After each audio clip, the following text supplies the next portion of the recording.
부담스럽게 소개를 했습니다. 마음이 그렇습니다.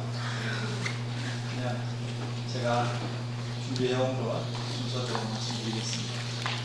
아마 이게 부담되는 강의가 청중이 어떤 분들인지 잘 모를 때가 제일 부담이 되는데요. 여러분들이 어떤 분인지 잘 모르겠어요. 그러니까 여러분한테 맞추는 게 아니라 제가 준비해온 대로 제 마음대로 하겠습니다. 혹시 마음에 걸리시더라도 또 이게 워낙 민감한 주제잖아요. 또 특정 정치인에 대해서 이야기하는 거니까 반감이 생기시는 분도 있을 수 있고 제가 다 이해합니다. 근데 또 이런 식의 정보와 이런 식의 해석을 가진 사람도 있다 생각하시고 열린 마음으로 들어주시면 되겠습니다. 잠깐 기도하시겠습니다. 하나님, 24회 희민학교를 허락하셔서 감사하고 또 귀한 강의 시간을 갖게 해주셔서 감사합니다. 하나님이 원하시는 메시지를 바로 잘 전하게 하시고 하나님의 뜻을 깨달아가는 은총을 허락해 주시옵소서. 예수님의 이름으로 기도합니다.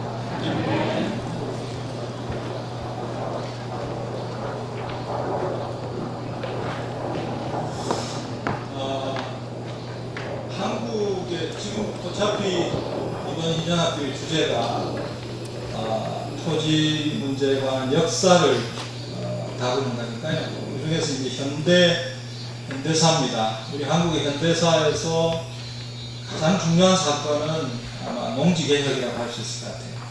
그래서 그 농지개혁을 주도적으로 추진했던 인물, 그리고 그 농지개혁의 내용, 농지개혁의 의미, 뭐 이런 것들을 좀 이야기해 볼까 합니다. 여러분들이 아마 대부분 크리스찬이실 것 같은데 왜 이런 신령하지 못한 주제를 왜 이 예수원에서 다루는가 하는 의문을 가지실 것 같아서 그 문제를 잠깐 말씀드리고요. 두 번째는 우리 한국의 농지개혁의 내용을 조금 요약해서 말씀드리고 마지막으로는 그럼 우리는 뭘 할 건가 하는 문제를 다뤄보겠습니다.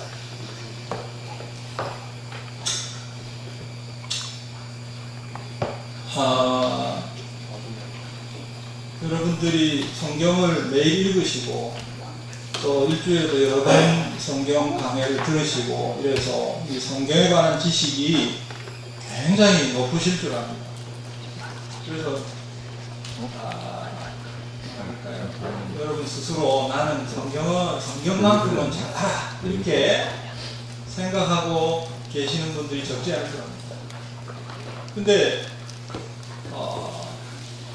우리가 가지고 있는 지식이라든지 우리가 그동안의 학습을 통해서 가지게 되는 그 관념이라는 게 좀 잘못될 수가 있는 거예요. 특히 성경 해석이나 신학과 관련해서는 역사적으로 잘못됐던 적이 너무나도 많은 것 같습니다. 제가 보기에 잘못되는 것 중에 가장 치명적인 것이 성경의 메시지를 빠뜨리지 않고 다 이렇게 받아들이는 그런 프레임이라고 할까요? 그것과 정말 자기가 생각하기에 중요하다고 생각하는 것을 뽑아가지고 그것만 받아들이는 그것을 대단히 강조하는 그런 프레임이 있는 것 같습니다.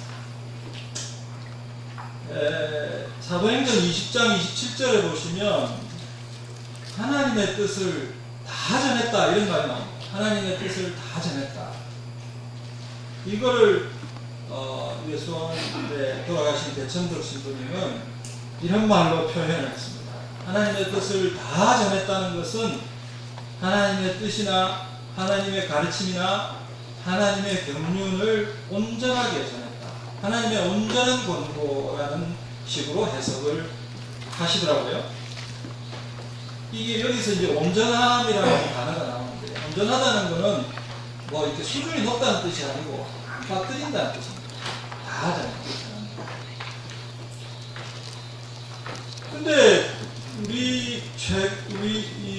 주변에 이런 신자들의 사고방식이나 또는 신학이나 설교나 이런 것들을 보면 대단히 축소되어 있다는 것을 알 수 있습니다. 대단히 축소되어 있다. 그리고 대단히 축소시키는 그게 마치 거룩한 것처럼 이렇게 믿고 있는 경향도 있는 것 같습니다. 근데 제가 보기에 이 축소시키고 제한하고 하는 것은 하나님의 일이 아닌 것 같습니다. 그건 뭐 조금 극단적으로 말하면 마귀의 일이다. 영어에 compartment라고 하는 단어가 있습니다. 이렇게 칸막이를 쳐가지고 거기다 집어넣어버리는 겁니다. 그 안에서 못 나오게 하는 것이죠. 그러니까 마귀가 무슨 우리가 들어도 순 말도 안 되는 그런 얘기를 하는 게 아니라 성경에 나오는 얘기를 한다고요. 맞는 얘기를 한다고요. 그런데 칸막이를 지어서 거기에 집어넣어버리고 거기서 나오지 못하게 축소시키고 제한하는 역할을 해버립니다. 이렇게 되면요, 그렇게 제한시키게 되면 이제 여러 가지 좋지 않은 일들이 발생합니다. 하나님은 어떤 존재냐? 우리의 욕구를 충족시키는 존재. 하나님은 우리가 기도하면 다 들어주시고 뭐 내가 원하는 대로 다 해주시는 분이에요. 하나님이 해주셨다. 하나님이 해주셨다. 뭐 자기한테 일어나는 모든 일은 다 하나님이 하셨다. 이렇게 이야기하는 분들이 있는데요. 저 그렇게 얘기하는 사람 별로 안 됐습니다. 그래서 어떻게 되느냐 하면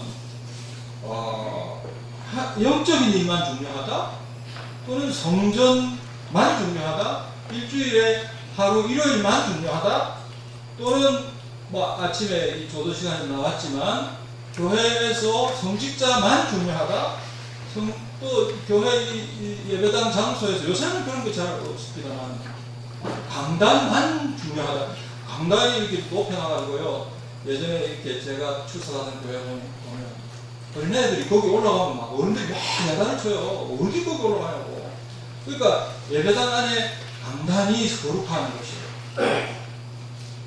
또는 거꾸로 가면 여기 헬조지 이제 하는 사람들이 많으니까 경제학 중에서는 토지 문제만 중요하다, 토지 경제학만 중요하다, 헬리조지만 중요하다, 또는 우리 예수원에서 되신 분이 하신 일 중에 성령 운동이 중요하잖아요. 그러면 성령만 중요하다, 또는 순복음교회 여기 계시는지 모르겠는데 순복음교회는 방언을 안 받으면 성령을 안 받았다 이러니까 방언만 중요하다 이렇게 가고요.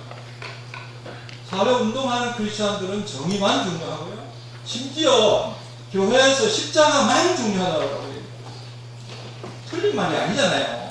영적인 거 중요하고 성전도 중요하고 주일도 중요하고 성직자도 중요하고 다 중요한 일이지만 하나만 잡아가지고 강조하고 그것뿐이다라고 하는 것은 잘못된 거라. 그래서 이거는 이제 우리가 조금 깊이 생각을 해보면 성경에서 내가 좋아하는 것만 고르는 겁니다. 내 마음에 드는 것만. 내가 좋아하는 것, 내 마음에 드는 것만 골라서 받아들이고 강조하고 다른 사람한테 얘기하고 이럽니다. 이거는 경제학에서는 소비자 주권이라는 게 있어요. 그 소비하는 사람이 장땡이다, 소비하는 사람이 왕이다, 소비자가 왕이다 이런 거예요. 성경도 그렇게 소비자 주권의 어떤 관념, 그런 프레임으로 받아들이는 것이죠. 저는 이건 본질적으로 축소시키고 제한시키는 그 마귀의 전략에 말려드는 것이다 이렇게 생각합니다.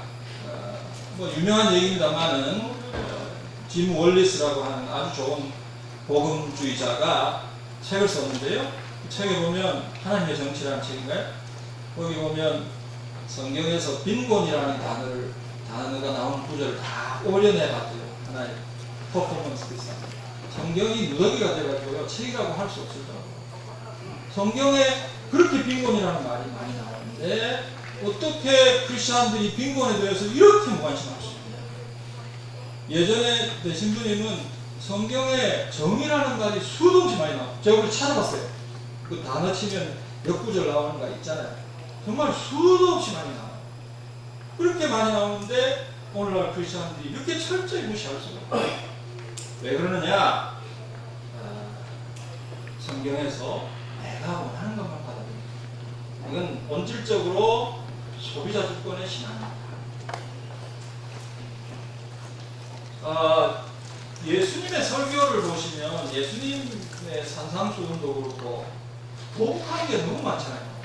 예수님은 어제 양혜성 목사님이 돌직구라고 그러셨는데 뭐 이렇게 그냥 말씀하세요. 우리한테 우리가 받아들이기 쉬운 말씀도 하셨겠지만 받아들이기 어려운 말씀을 그냥 거침없이 하셔가지고 그게 성경에 있잖아요.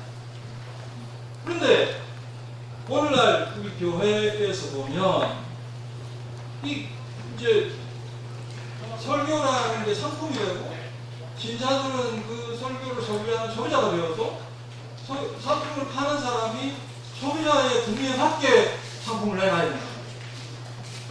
이 소비자 주권의 신앙이 교회에 굉장히 많이 퍼져 있다. 그런 생각을 하게 됩니다. 이거 참 문제인데요. 지금 문제입니다. 하여튼 목사님들의 설교의 문제에 대해서는 제가 할 말이 많이 있지만 너무 이 소비자들의 눈치를 본다. 굉장히 문제다. 이런 생각, 이런 말씀을 드리고 넘어가겠습니다.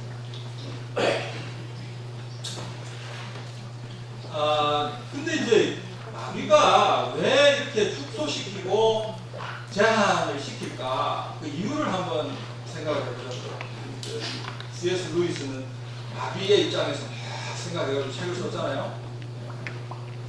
마귀가 왜 복음을 축소시킬까? 그는 신자들로 하여금 하나님 나라도 받아들이고 세상도 받아들이게 만들 수 있다.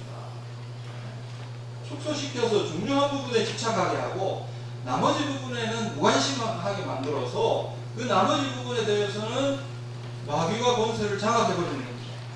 그러면 신자들은 중요한 거는 하나님을 믿고 중요하지 않은 거에 대해서는 세상을 따라가고 결국 두 가지를 다 받아들이게 만들 수 있다는 것이죠.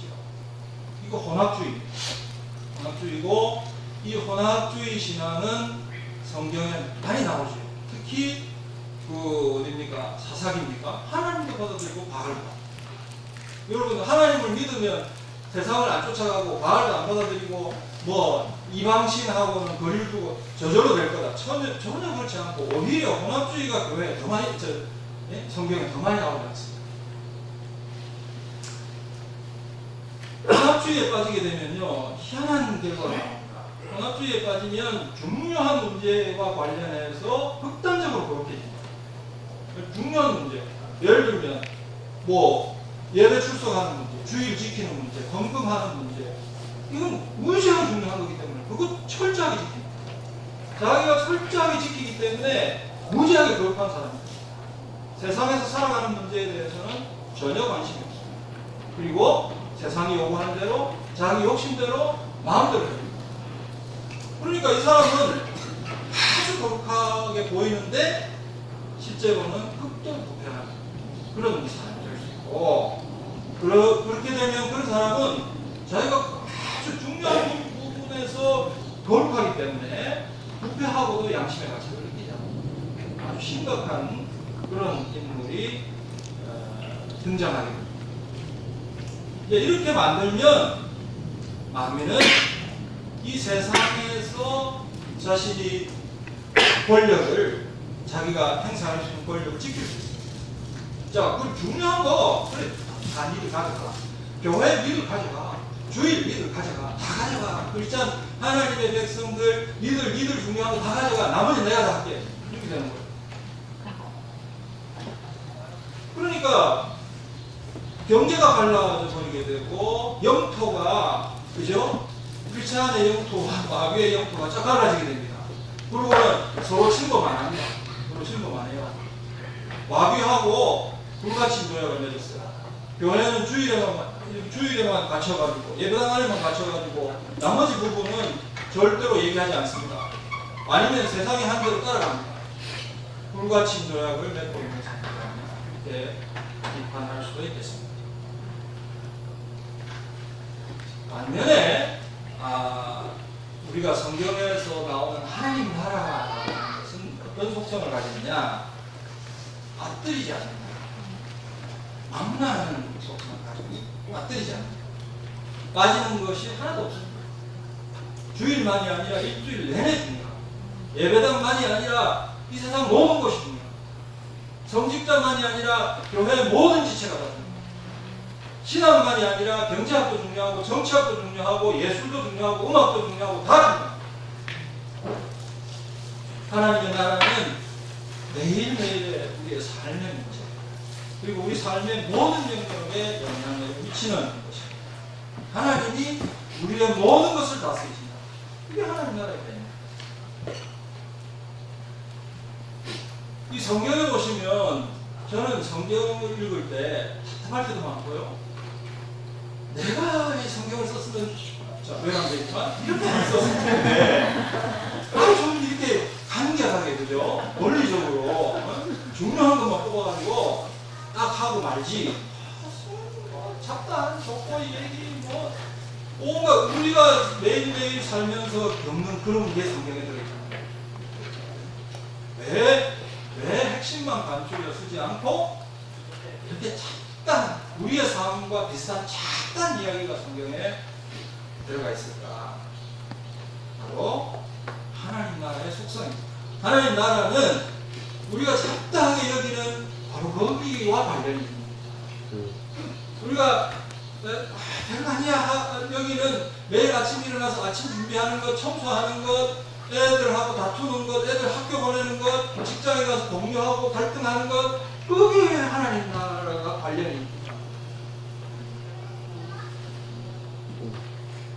좀 비슷한 얘기 같은데요. 이게 많이 달라져 버린단 말이에요. 많이 달라져 버려요. 근데 복음이 이렇게 온전하게 되지 않고 조각이 나서 각자가 자기 중요한 것만 붙들고 이제 이렇게 복음이라고 믿고 살아가게 되면 이 파편화된 복음입니다. 그러면 어떤 결과가 생기느냐? 기독교가 이상한 종교가 되거든요. 기독교가 다른 종교하고 별로 구분이 없어요. 예를 들면 불교가 말하는 게 뭡니까? 이 세상에서 분리되는 거 아닙니까? 분리돼가지고 혼자서 부차가 되어 있다가 나중에 열반하는 거 아닙니까? 크리스찬이 이 세상에서 그냥 세상하고 분리돼가지고 예배당 안에서만 살다가 죽으면 꽃가닥해서 영원히 어딘가에 모처해가지고 공동한 상태에서 하나님과 영원히 사는 그거 아닙니까? 비슷하잖아요? 근데 성경이 그렇게 말하지 않는다고요. 성경이 그렇게 말하면 우리 그렇게 얘기할 수 있죠. 근데 성경에 그런 개념이 없어요. 그래서 기독교라는 이름을 가졌는데 내용은 다른 종교 비슷하게 돼요. 그리고 교회가 개토가 되거든요. 교회가 그냥 자기들끼리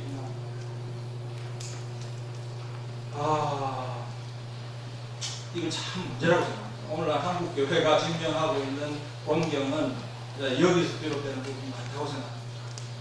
사실 저도 이제 예수 믿고 난 다음에 좀 이런 경향이 있었어요. 그냥 생활이 다 교회 중심으로 돌아가고요. 책이라고 읽는 거는 전부 성경하고 기독교 서적밖에 안 읽고요. 노래 부르는 거는 전부 복음성과 찬송가밖에 안 부르고요. 그런 생활을 15년 정도 했어요. 그게 맞는 줄 알았어요.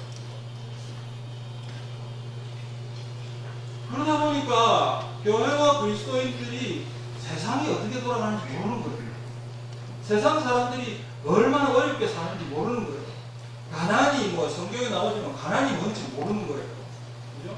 불의와 악행 이런 말이 나오는데 그것도 모르는 거예요. 사람들이 어떻게 살아가는지 모르는 거예요.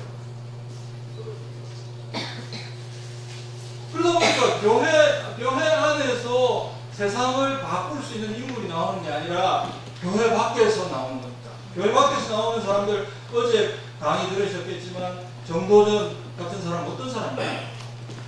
그 당시 가장 비참한 사람들 속으로 들어가서 그들이 얼마나 어렵게 사는 길을 체험했던 사람입니다. 헨리 조지 어떤 사람입니까?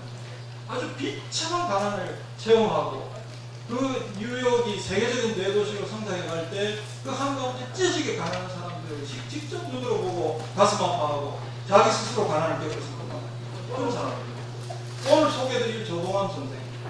우리나라가 식민지가 되어서 그렇게 고통받고, 그죠? 사람들이 목숨을 바쳐서 독립운동하고, 중국으로 가서 그냥 쫓겨다니고, 그 고생, 말로 다 할 수 없는 그런 고생을 겪은 건 아닙니다. 이런 분들이 세상을 알고, 세상의 어려움을 알고, 야, 이거 이래서는 안 되겠다 하고, 세상을 올바로 잡고자 나서게 되는 겁니다. 교회에서 나오는 것이 아니라, 세상 속에서 그런 위인들이, 위대한 인물들이 나오게 됩니다. 이게 뭔가 잘못된 것이죠.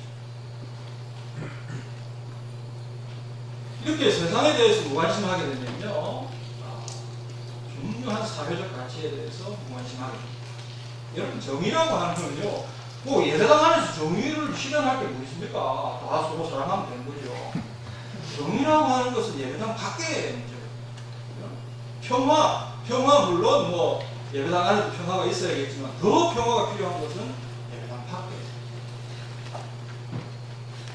자, 이렇게 세상으로부터 분리되고 개토가 되어버리면요, 이제 교회 안에서 찌지고 뺏고 난리가 납니다. 여기서는 이제 그죠? 이 안에서 하여튼 세력도 잡아야 되고, 좋은 것도 차지해야 되고, 사람이 그런 거 아닙니까? 여러분, 제가 이렇게 있다 그래서 제가 별로 그렇게 선한 사람이 아니에요.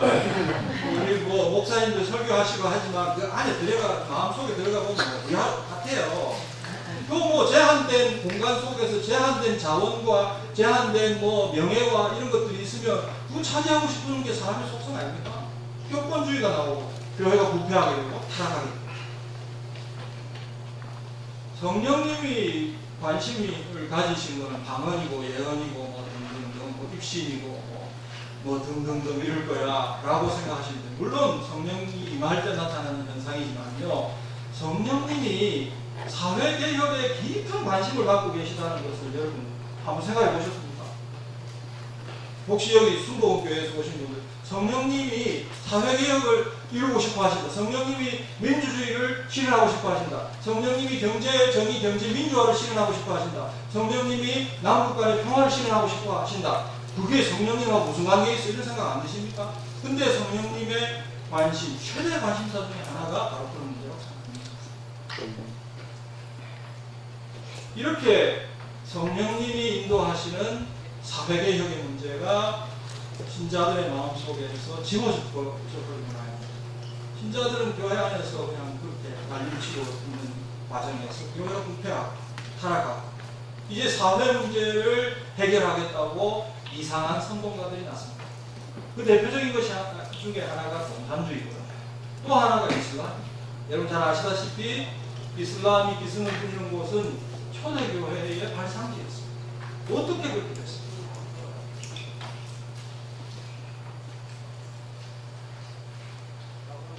그래서 우리가 하나님 나라의 복음, 온전한 복음 이런 것들을 좀 회복할 필요가 있는데요.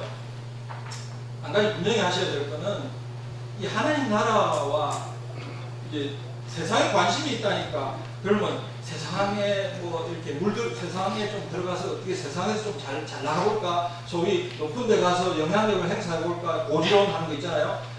그런 건가? 근데 그거 전 아니라고 봐요. 하나님 나라와, 그러니까 하나님 나라를 중시하는 사람들은 세상에 대해서 깊은 관심을 가지지만 세상의 질서를 용인하지 않습니다. 하나님 나라와 세상의 질서는 서로 양립 불가능합니다. 한쪽을 선택하라는 겁니다. 네가 하나님 나라를 선택할래? 세상을 선택할래? 그럼 세상에 깊은 관심을 가지라. 일주일 내내에 대해서 관심을 가지고, 직장에 대해서 관심을 가지고, 가정에 대해서 관심을 가지고, 정치에 대해서 관심을 가지고, 경제에 대해서 관심을 가지는데, 그 관심을 가질 때 어떤 가치관으로 할래? 둘 중에 하나다. 하나님 나라의 틀을 가지고 할래? 세상 질서에 네가 그냥 묻어갈래? 라고 요구하는 것이 성경 아니냐 이렇게 생각합니다. 하나님 나라를 받아들이면 삶의 모든 영역이 바뀝니다.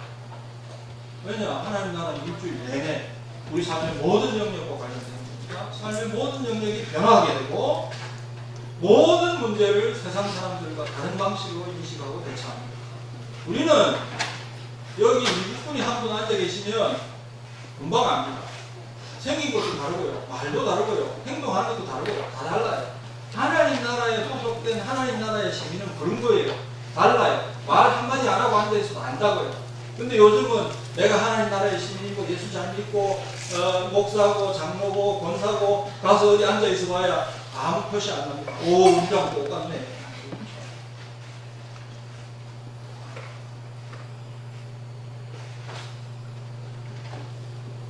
온전한 복음을 받아들이게 되면 어떻게 될까? 제가 좀 상상을 했더니요, 뭐 이런 모습이 아닐까 싶습니다. 온전한 복음을 들으니까 저 사람이 뭐 이상한 뭐 사회 뭐 개혁 이러니까 뭐 이상한 뭐 급진적인 뭔 공합 얘기를 하고 지금 저 사람 무슨 얘기할지 지금. 온전한 복음이라고 하는 것은요, 맞들이지 않는다라고 아까 말씀드렸는데요. 예전에 전덕 신부님이 그런 말씀을 했어요. 뭐 이것도 중요하고 저것도 중요하고 어쩔까요? 어느 게 더 우선입니까? 이랬을 때 신부님은 그러시더라고요. 우리는 다 합니다. 뭐 성령이 경제적인 토지적인 우리는 다 합니다. 그런 자세라고 생각하는데요. 그 온전한 복음을 받아들인 신자의 모습은 우선 자기가 그리스도의 십자가로 구원받았다는 것을 인식합니다. 그리고 성경에 하나님의 경륜이 드러나 있다는 것도 믿습니다. 그리고 성령의 인도를 구합니다. 사회개혁을 하는 사람들은 성령에 무관심이에요. 자기가 너무 똑똑해가지고 근데 뭐 그거 해봤자 별로 잘 안 되겠어요. 성령의 인도를 구하고 기도에 있습니다. 내 힘으로 내 지혜로 안 된다는 것을 잘 알고 있습니다. 그래서 중요한 일을 할 때는 아니 그렇지 않을 때라도 기도에 힘씁니다. 그리고 세상의 문제에 관심이 큽니다. 여러분, 하나님은 이 세상의 학문 중에서 뭘 제일 귀하게 여길까요? 여러분 머릿속에서 대답을 안 하셔도 신학입니다. 신학. 천만의 말씀입니다. 하나님은 경제하게 더 관심이 있어요. 오, 저 사람 자기가 경제하고 예전에 모르겠어요. 내가 하나님한테 안 물어봐가지고 하나님 정말 신학보다 경제학이 더 귀합니까? 이렇게 안 물어봐서 모르겠는데 대천덕 신부님은 그랬어요. 제가 처음 이 예수원에 왔을 때 우리 경제학자 한 8명이 같이 왔어요. 그랬더니 그때 이렇게 심장에 셔크가 와서 아프실 텐데 우리를 불렀어요. 손님을 안 만나실 때였어요. 그래서 우리가 굉장히 뭐가 좀 있어 보여가지고 불렀더니 다른 이유가 아니고요. 경제학자라서 그러시면서 이렇게 헬 조지 책을 만큼 두꺼운 책을 가져왔어요. 그것도 공짜로 막 주시고요. 뭐 무슨 팜플렛 같은 걸 잔뜩 들고 와가지고 갖고 가요. 갖고 가서 어쩌라고요? 갖고 가서 읽어보고 돈 돌려달래요. 그렇게 이제 지금 생각하니까 환대를 받았어요. 나는 모든 분한테 그런 줄 알았는데, 물론 그 모든 분한테 친절하게 하시지만 특별히 그렇게 관심을 보이셨던 기억이 있습니다. 그래서 정말 신실한 크리스찬들이 경제학을 소중하게 여기고요. 또 뭐 더 범위를 확장하면 정치학이나 뭐 사회학이나 혹은 예술 관련 부분에 대해서 깊은 관심을 가집니다. 그리고는 세상에 하나님 나라의 질서를 증거하는 일에 헌신하게 되고요. 그리고 여기 학생들이 있는지 모르겠는데 학문은 그런 소망을 이루기 위한 도구로 자리합니다. 사회 경제적인 문제에 관해서 하나님의 뜻을 탐구하게 됩니다. 여러분, 개토화하게 되면요, 파편화된 복음을 가지게 되면요, 이 세상에서 일어나는 일에 관심이 별로 없어요. 관심이 없으니까 탐구를 안 해요. 잘 몰라요. 잘 모르는데 또 개입은 또 줄창해요. 그러니까 잘 모르면 가만히 있어야 되잖아요. 잘 모르는데 막 확신을 가지고 해요. 뭔가 사회적이고 정치적인 발언을 할 때는 먼저 탐구를 해야 돼요. 이게 탐구를 해야 되는데 탐구를 안 해요. 왜 탐구를 안 하냐? 자기는 성령을 받았고 성경을 읽었더니 이런 통찰이 왔으니까 이게 맞아 하고 그러고는 떠들고 가는 그런 사람 며칠 있잖아요. 큰일입니다.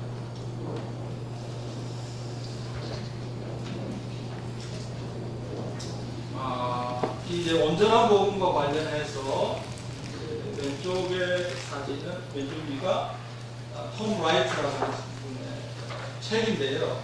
제가 한 4년 전에 이 책을 선구적으로 읽고, 이야, 이건 진짜 기똥찬 책이다. 이래가지고 제가 예수원에 강의할 때 막 강조했습니다. 이거는 무조건 읽어야 된다고.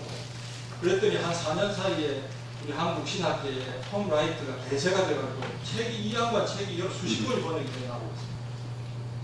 근데 이 책이 이렇게 번역이 돼 나와서 그 다음에 어떤 변화를 일으킬지 제가 좀 지켜보고 있어요. 온전한 복음을 신학적으로 가장 잘 정리하는 분이라고 생각합니다. 그리고 여천덕 신부님, 뭐 그냥 입만 열시면 온전한 복음 얘기를 하셨는데, 제가 이분의 배우고 이러면서 이리저리 이렇게 들어와 있던 지식들이 톰 라이트의 이 마침내 드러난 하나님 나라를 읽으면서 조금 체계가 잡히고요. 왜 대신부님이 그런 말씀을 했는지 이유를 좀 알게 되는, 그렇게 정리가 되더라고요. 그래서 뭐 이미 톰 라이트는 유명해져서 여러분 다 보셨는지 모르겠는데, 특히 마침내 드러난 하나님 나라 이 책을 꼭 좀 읽어보시기 바랍니다.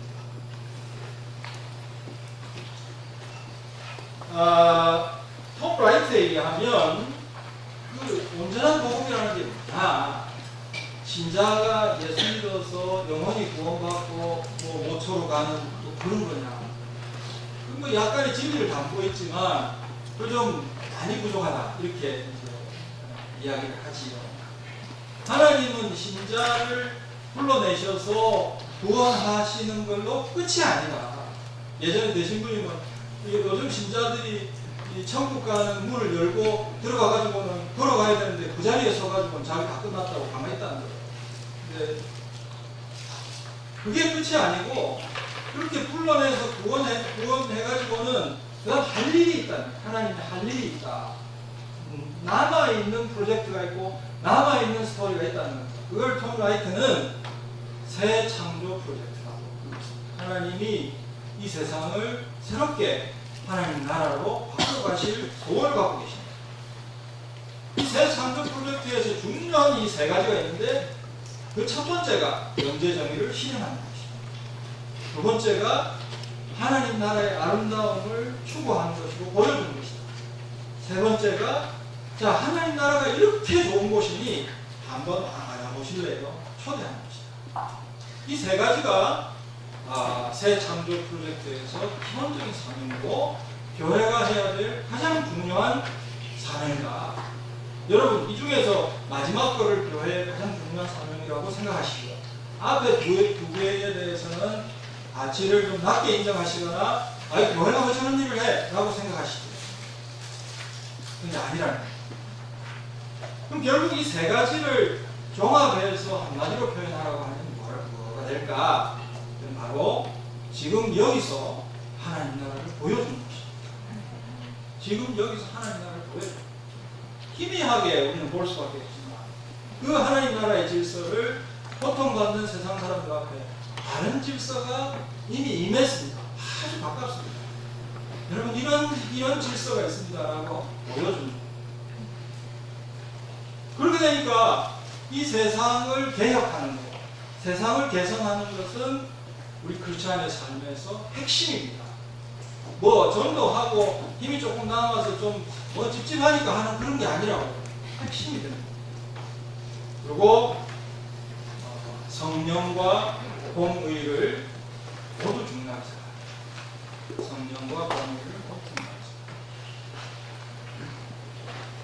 생각합니다. 자, 이렇게 이제 교회의 사명이 영재정의를 실현하는 것, 아름다움을, 하나님 나라의 아름다움을 추구하는 것, 세상 사람들을 이렇게 좋은 하나님 나라로 초대하는 것, 세 가지라고 했습니다. 그 중에 경제정의를 실현하는 데 있어서 토지정의를 실현하는 것은 또 기본입니다. 그래서 토지개혁을 말합니다.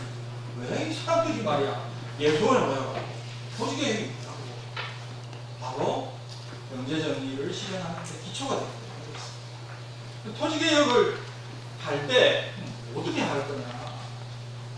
평등지권을 실현하는 거예요. 어제 아마 이 문제에 대해서는 들으셨을 거예요.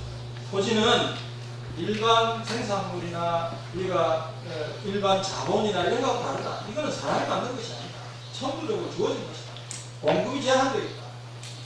아주 특별한 성질을 여러 개 가지고 있는 것이니 특별히 취급해야 된다. 어떻게 취급하는 게 맞느냐?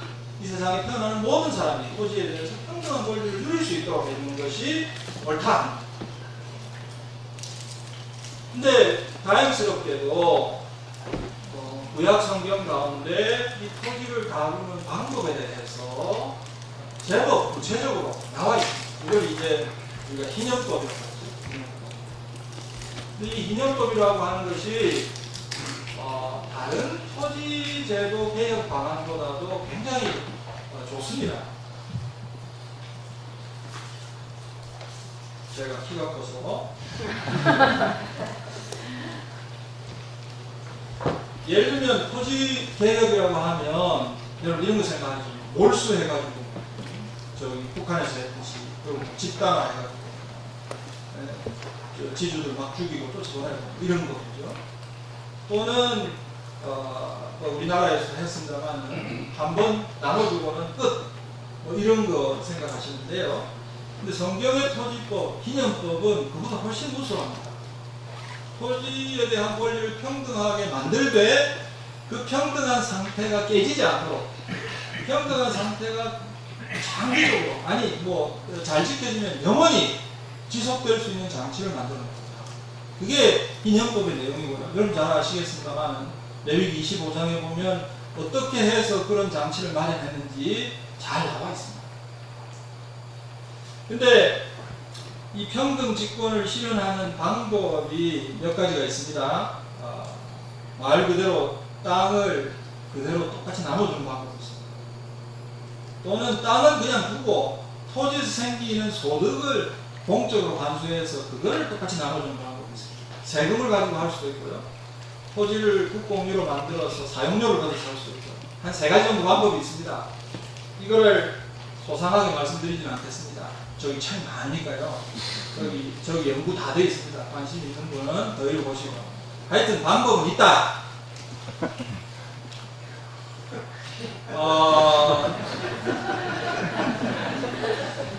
근데 이제 이 토지 문제가 얼마나 심각한가, 얼마나 우리의 삶에 큰 영향을 미치는가를 좀 한번 생각해 보시면 좋겠습니다.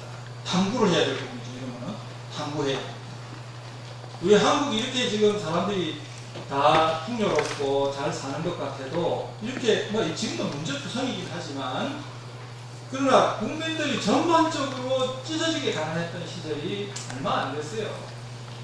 불과 한 7, 80년 전에는 다 비참하게 살았습니다. 이게 이제 일제시대 때인데요. 우리는 일본이 들어와서 우리의 주권을 침탈하고 위안부 문제 등등등 나쁜 짓을 많이 해서 여러분 일본이 우리 한국에 들어와서 어떤 나쁜 짓을 했습니까? 일본 놈 나쁜 놈, 일본 놈 독권은 우리 땅이야. 뭐 했는데요? 이름 바꾸고. 이게 탐구를 안 하니까 그런 거예요. 탐구를 안 하니까 탐구를 이상한 의도를 가지고 탐구하는 사람들이 이상한 말을 만드는 거예요. 이상한 스토리를 만드는 거예요. 그래서 역사를 왜곡하거든요. 역사 왜곡해가지고 유포하면요.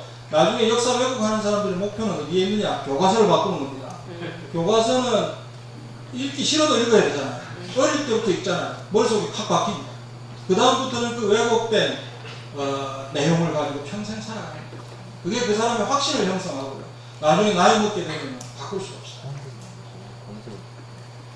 그러니까 이런 거는요. 탐구를 하셔야 돼요. 저는 역사를 전공한 사람입니다. 원래. 그래서 제가 역사 경제사를 전공했는데요. 전공해서 박사학위를 받을 때는 이게 무슨 가치가 있는지 몰랐어요. 그냥 재미가 없는 거예요. 왜 이렇게 나는 서류 읽히지도 않는 일본어 보어 이런 걸 해가지고 박사학위를 받았는데요. 그래서 쳐다보기도 싫었어요. 박사학위 받고는 내가 다시는 역사를 할 거야. 그러고는 한 개 이 부동산 문제를 잡아서 한 20년 했는데요. 요즘 제가 생각이 달라졌습니다. 내가 다시 역사를 공부해야겠다. 그런 생각을 합니다. 왜 이런 생각을 하느냐 하면 역사의 왜곡이 너무 쉽게 일어납니다. 그러니까 제가 한 몇 년 전에, 5년 전에, 10년 전에 제 직장에서 생생하게 경험해가지고 제 기억 속에 딱 기록이 되어 있는데 세월이 지나고 나니까 어떤 이해관계나 의도를 가진 사람이 완전히 뒤집어가지고 얘기해요. 역사 왜곡을 하는 거예요. 일상에서 역사 왜곡이 일어나고요. 그 다음에 개인이나 아주 작은 조직의 역사만 왜곡되는 게 아니라 나라의 역사도 그렇게 왜곡되고요. 이런 일이 너무너무 쉽게 일어나요. 너무너무 쉽게. 왜 그러냐? 모르니까. 일본 놈들, 나쁜 놈들 할 줄 알았는데 일본 무슨 짓을 했는데 잘 몰라요. 탐구를 하지 않았습니다. 여러분, 탐구해야 되고요. 탐구한 거는 자식들한테 가르쳐야 되고요. 기록해 넣어야 되고요. 성경이 그러잖아요. 문설주에도 기록하고 마구 기록해라. 성경 구절만 기록할 게 아니고요. 분명한 역사적 사실을 기록해 놔요. 안 되면 자기 일기장이라도 기록해 놔요. 일본은 우리 한국을 침탈하고는 제일 먼저 벌인 일이 토지조사 사업. 토지조사 사업은 여러분 국사 시간에 배우셨을 거예요. 그 토지조사 사업을 일본이 와서 한국 농민들의 그 무지한 걸 이용해가지고 땅을 다 뺏어갔다. 뭐 이런 기술이 아직도 한국 국사 교과서에 남아있는데 그게 본질이 아니고요. 토지 제도를 바꿔버려요. 토지 제도의 프레임을 바꿔버렸어요. 그래서 토지를 다른 물건처럼 얼마든지 절대적이고 배타적으로 소유할 수 있고 매매할 수 있고 다른 물건하고 똑같이 만들어버립니다. 그 전까지는 안 그랬어요. 아무리 조선의 영광이었다 하더라도 안 그랬어요. 일본이 들어와서 그런 제도를 도입한 것이고 일본이 도입한 제도가 지금까지 이어지고 있는 겁니다. 이런 게 대표적인 식민지 유죄입니다. 이게. 그러고는 식민지를 통치하려면 동맹자가 필요하잖아요. 뭐 일본이 아무리 총칼을 가지고 와도 그렇게 안 되거든요. 그 동맹자로 누구를 잡았느냐? 지주들을 잡았어요. 그 지주들의 마음을 살려고 하니까 세금을 낮게 부과합니다. 뭐 대만이나 일본 국내에 비해서 아주 낮은 지세를 부과합니다. 그러고는 1920년대에 들어가면 지주에게 굉장히 유리하고 지주가 주체가 될 수 있는 농업 정책을 펼칩니다. 그게 바로 산미정 시대입니다. 부사 시간에 들어보셨죠? 한국에서 쌀을 대량으로 증산해서 일본으로 대량으로 가져가는 정책이었습니다. 이 과정에서 일본은 자기의 식량 문제를 해결했을 뿐만 아니라 한국 안에서 지주들이 급속하게 성장합니다. 엄청난 대지주가 등장합니다. 그래서 일제시대는 일본의 식민지 지배를 받는 시대이기도 했지만 내부적으로는 지주들이 압도적인 영향력을 가지고 있는 그런 시대였다. 그리고 그 지주들에게 수많은 조선 농민들이 소작을 붙여 먹으면서 생산을 하면 적게는 50%, 많게는 60%, 더 많은 데는 70%의 수확량을 그냥 갖다 바쳐야 돼요. 그러니 어떻게 그 사람들이 잘 살 수 있겠어요? 일제시대 때 그 빈곤하게 살았던 것은 이유가 있습니다. 우리 민족이 게을러서가 아니고 무지해서가 아니고 식민지 지주제입니다. 그러니까 해방이 되고 나니까 우리 국민들이 뭘 소망했겠어요? 네, 지주제를 없애요. 지주 밑에서 그렇게 소장료를 바치고 이렇게 살 수 없다. 그게 막 그 요구가 우리 한반도 전체에서 분출을 했던 겁니다. 그러니까 해방 이후에는 우파든 좌파든 가릴 게 없어요. 농지개혁을 안 한다 그러면 그냥 정치를 할 수가 없어요. 농지개혁은 거역할 수 없는 대세였습니다. 근데 이제 이 한국의 농지개혁이 지금 생각해보면 정말 엄청난 개혁이거든요. 어떤 거냐 하면 땅 주인들한테서 토지를 몰수합니다. 그리고 지금 현재 토지를 이용하고 있는 사람한테 나눠줍니다. 근데 이거를 그냥 뺏어가지고 그냥 나눠주는 걸 무상몰수, 무상분배라고 합니다. 이거는 사회주의 국가들이 한 겁니다. 북한이 그렇게 했습니다. 무상몰수, 무상분배였습니다. 우리 한국의 농지개혁은 달라요. 그러니까 몰수를 하긴 했는데 보상을 했고요. 땅을 나누어 주었는데 대가를 받았습니다. 그러니까 유상몰수, 유상분배 방식이었어요. 그래도 그렇죠. 지금 현재 한국에 있는 땅 부동산을 정부가 다 몰수해가지고 지금 사용하고 있는 사람은 나눠준다? 가만히 있겠어요? 아마 저는 내전이 일어날 거예요. 근데 이게 어떻게 이때는 가능했을까? 여기 지금 적어놓은 많은 요소들이 한꺼번에 겹쳐졌습니다. 우선 미국이 농지개혁을 하라고 강하게 압력을 합니다. 미국이 농지개혁 안 하면 너 공산화된다. 빨리 농지개혁하라. 남한의 지주들이 안 하잖아요. 그러니까 비속농지라고 해서 일본인들이 갖고 있던 걸 미군정이 이렇게 접수를 했거든요. 미군이 이 농지개혁을 대세로 만들려고 분배해버립니다. 이래도 안 해? 하고 이제 미군이 불러가죠. 그러니까 그 정권을 우리 한국 사람들에게 넘겨주죠. 그러니까 그 이후에도 미국은 대아시아 전략의 일환으로 우리 한국이 농지개혁을 하라고 계속 압력을 합니다. 두 번째, 이승만 대통령은 미국이 말하면 잘 들어요. 미국의 의도가 농지개혁이다. 그럼 해야지. 그리고 내부적으로는 이승만 대통령이 지주 세력이 이렇게 모여있던 한민당하고 이렇게 협력하기도 했지만 갈등 관계도 있었어요. 그러니까 농지개혁을 통해서 지주 세력을 좀 누르려고 하는 의도도 있었던 것이죠. 그래서 대외 정치적인 그런 고려, 대내적인 고려에 의해서 이승만 대통령이 농지개혁을 추진하려고 합니다. 세 번째는 아까 말씀드린 대로 농민들이 워낙 강력하게 요구했기 때문에 이거 피해갈 길이 없었다. 네 번째로는 북한이 이제 정권을 수립하고는 이 무상몰수, 무상분배 해가지고 한 달 만에 해치웠다고. 그것 뻥일 거예요. 그죠? 한 달 만에 어떻게 이런 걸 해치웁니까? 근데 했다고 선전을 마구 한 거예요. 당시에. 자, 우리는 이 중요한 문제를 무상몰수, 무상분배 해가지고 농민들을 진짜로 위하면서 그것도 한 달 만에 다 해치웠다. 이게 뭐냐? 이렇게 이제 정치 선전을 했던 것이죠. 자, 이런 것들이 겹쳐서 한국에서도 엄청난 개혁이 실제로 일어납니다. 근데 여기서 이제 중요한 것이 개혁이라고 하는 것도 누가 하느냐에 따라서 이제 방향이 달라지고 내용이 달라지잖아요.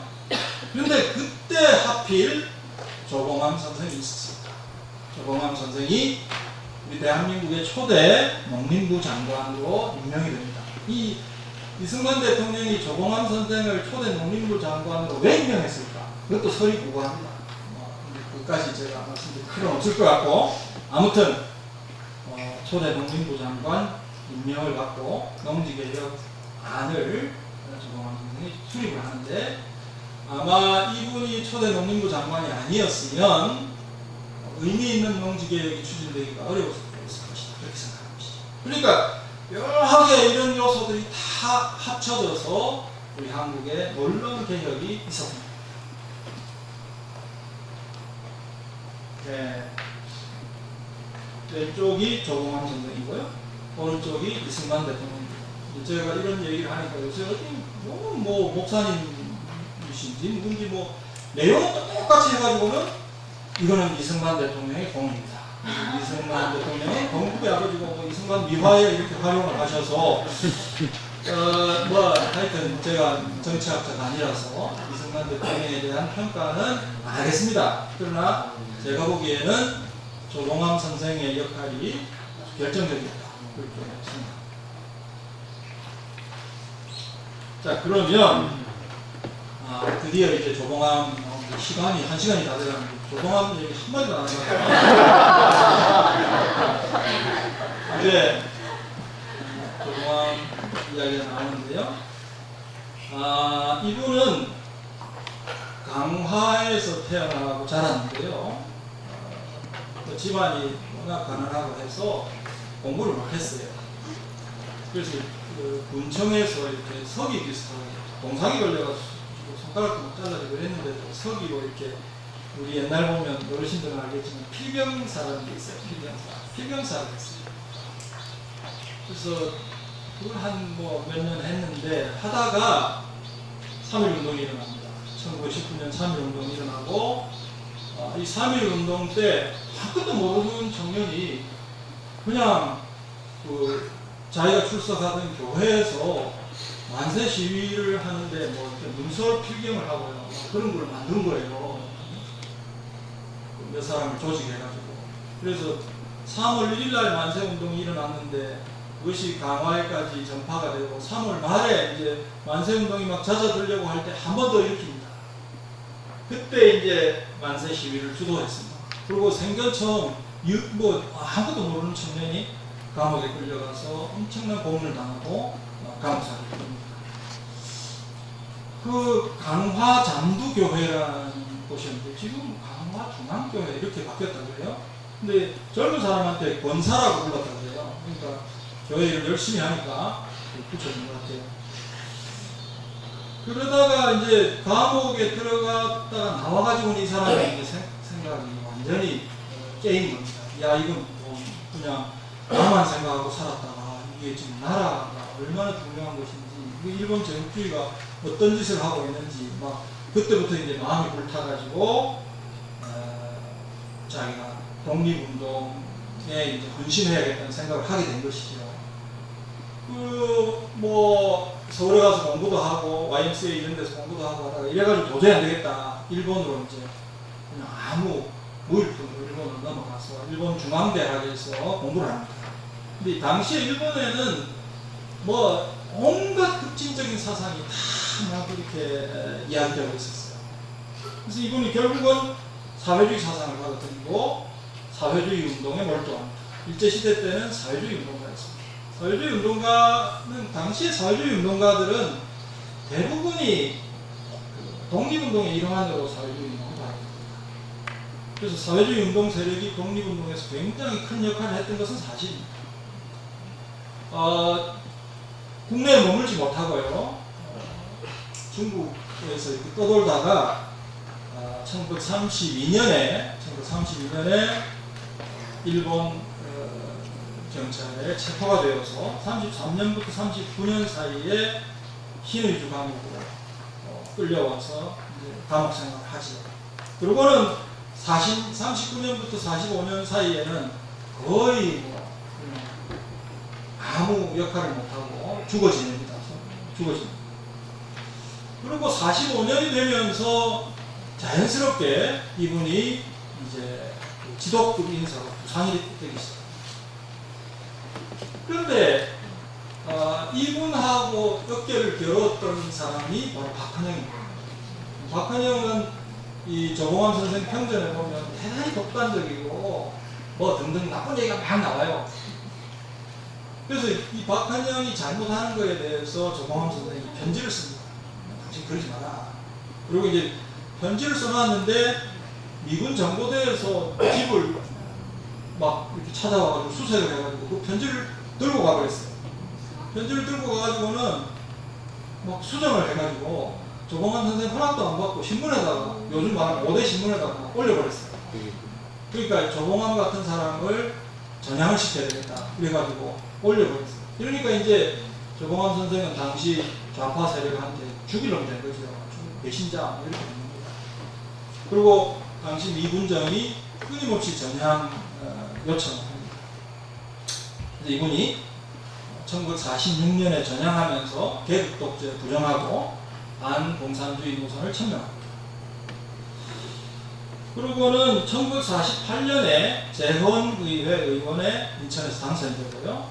그 당선되고 난 다음에 초대 농림부 장관이 임명되어서 농지개혁법 초안을 만듭니다.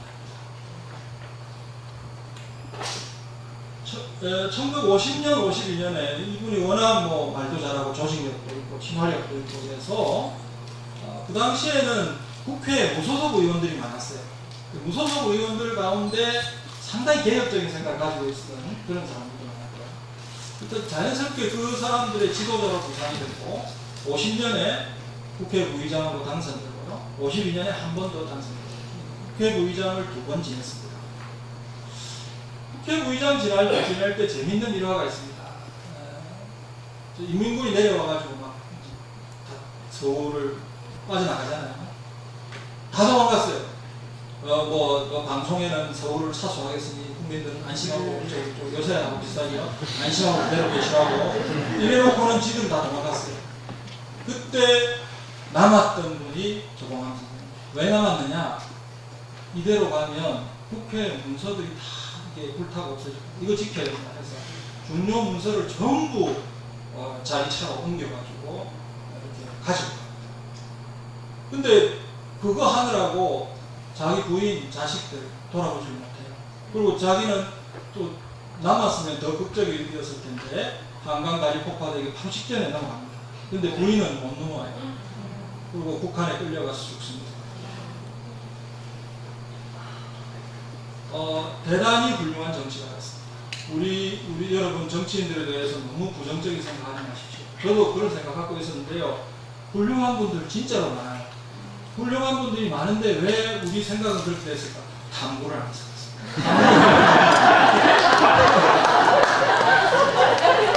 탐구해보니까 진짜로 묻혀있는 훌륭한 분들이 많아요.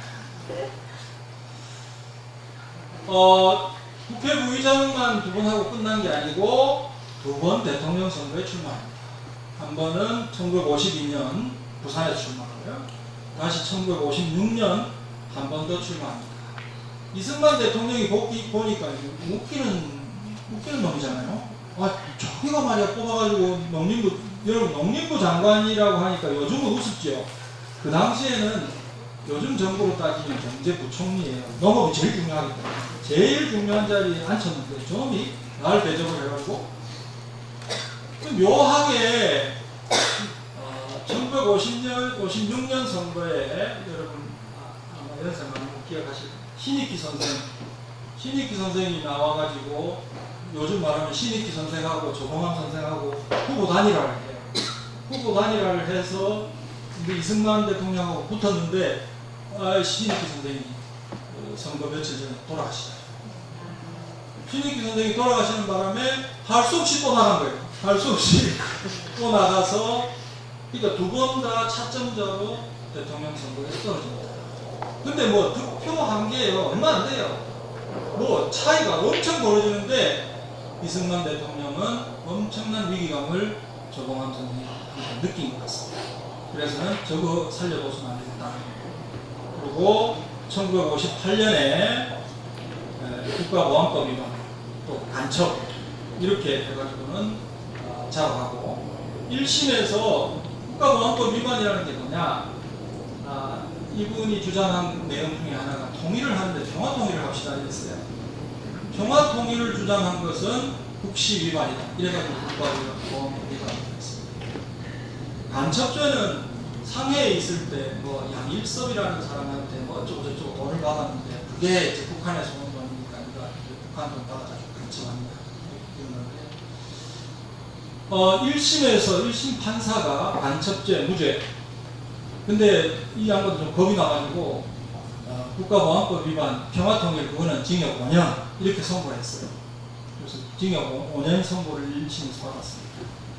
2심에 가서 판결이 뒤집힙니다. 사형 선고.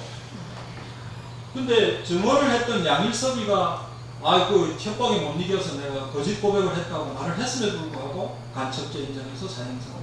3심에 가서 사형 선고. 그 다음 재심 청구했는데 7월 30일 날 재심 청구했는데 기각 7월 31일 날 사형 집행 이렇게 죽었습니다. 우리 대한민국 헌정사상 최초의 법살입니다. 법으로 사람을 죽입니다. 이러면 뭐였지?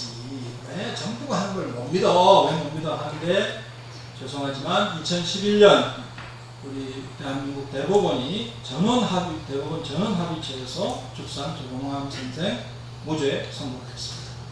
그러니까 몇 년 만에 무죄 선고를 받았습니다.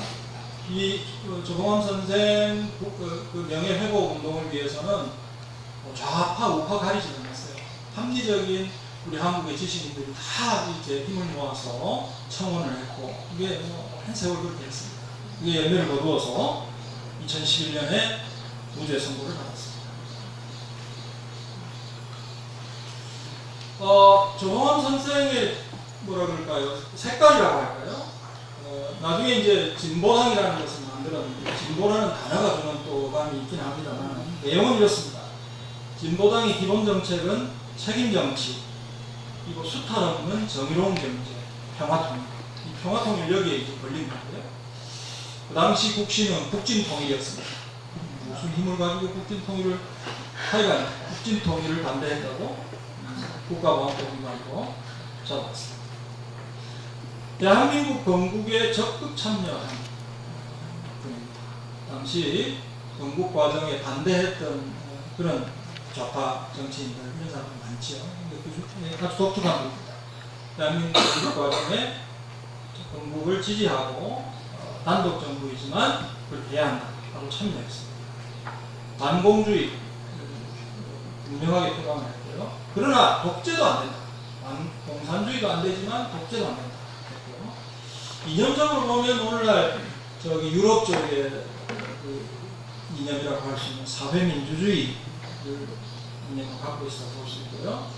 우리나라는 너무 좌우가 극단적으로 갈려있는데 중간파 정도라고 할 수 있습니다. 중간파 중에서 중간 좌파 정도의 위상을 가진 분이 죽산 조봉암 선생이었다. 이렇게 보시면 되겠습니다. 자, 제가 한번 읽어보겠습니다. 조봉암 선생은 독립운동가로서 건국에 참여했고 국회의원, 국회부의장, 농림부 장관으로 재직하며 우리 경제체제의 기반을 다진 정치인임에도 불구하고 잘못된 판결로 사형이 집행됐다. 재심 판결로 그 잘못을 바로잡는다. 간첩의 죄는 무죄. 국가보안법 위반에 대한 검사의 항소는 기각합니다. 2011년 재심 판결문 대법원장이 읽었습니다. 이런 내용으로 조봉암 선생의 공적이 대한민국 대법원에 의해서 인정을 받는 그런 순간이었습니다.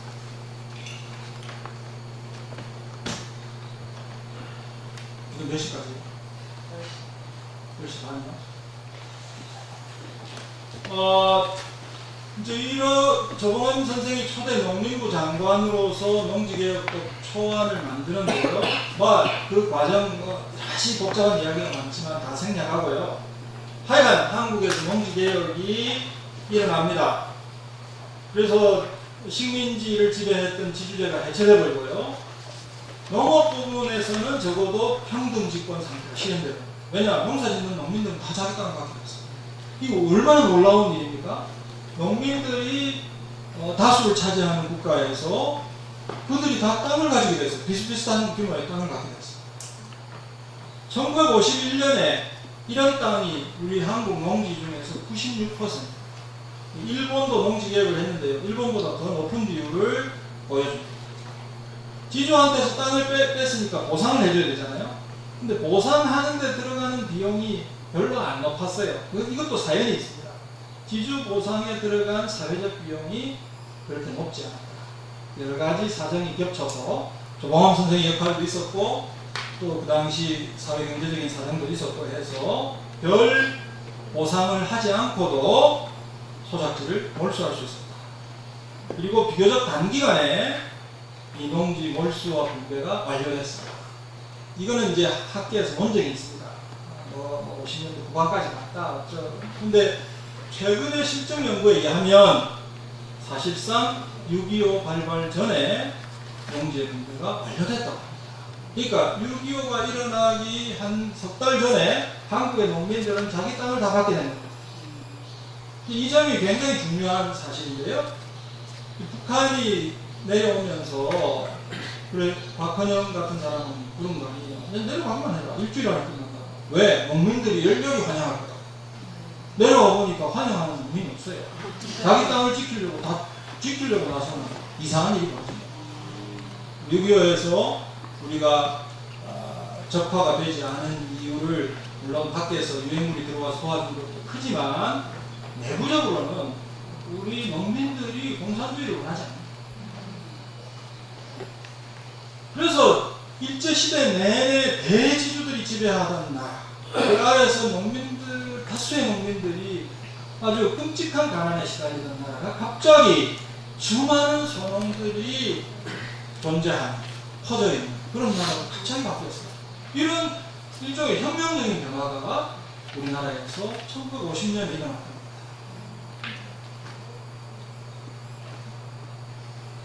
조봉암 선생이 어떤 역할을 했느냐, 그 당시 마구 이렇게 나오던 방안, 여러 가지 방안이 있습니다. 여기에 대한 연구도 많은데요.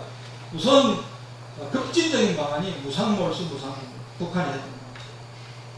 근데 또 지주들이 엄연히 남아있으니까 지주들은 어떻게 했냐, 이 농지개혁 이거 거부할 수는 없으니까 좋은데 유상몰수, 유상군배 하는데 지주 보상액을 충분히 보상해라.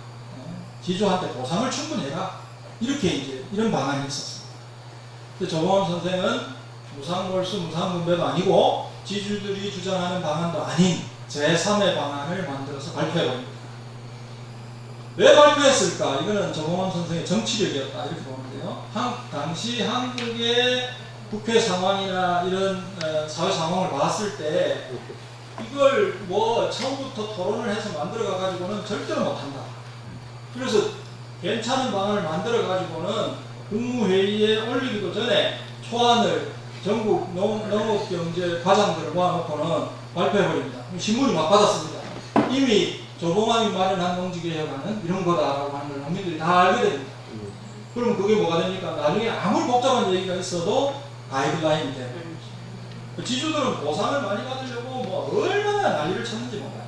나중에 다 그것이 힘을 잃고 조봉암 선생이 만들었던, 여기 지주 보상액을 38로 할 거냐 15할로 할 거냐, 이거는 평년작 수확량의 3배를 지주한테 보상한다. 지주들은 그걸 주장했습니다. 조봉암 선생은 1.5배를 보상한다.